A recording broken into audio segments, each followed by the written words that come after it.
tena fandroany présenter ny zavatra rehetrarehetra mety ho hita mandritry ny andro ny zava-baovao entin'ny Madavision zany anatin'izay dia nifiarahana amin'ny OpenFlex izay sponsor officiel grande famille. Izy koa koa dia manohana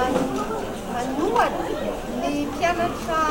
ingénieur industriel ny Vitimorina izay mankalaza fa 5 taonany amin'ity taona ity ho aventa reto tanora ireto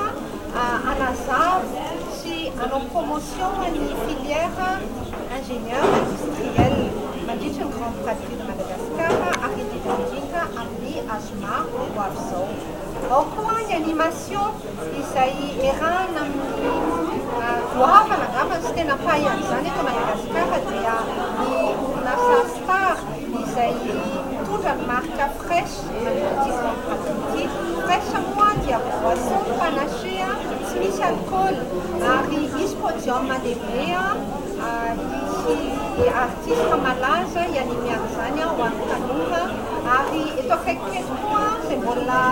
miaraka amin'ny fiaramiasa amin'ny Fresh Madagasikara ny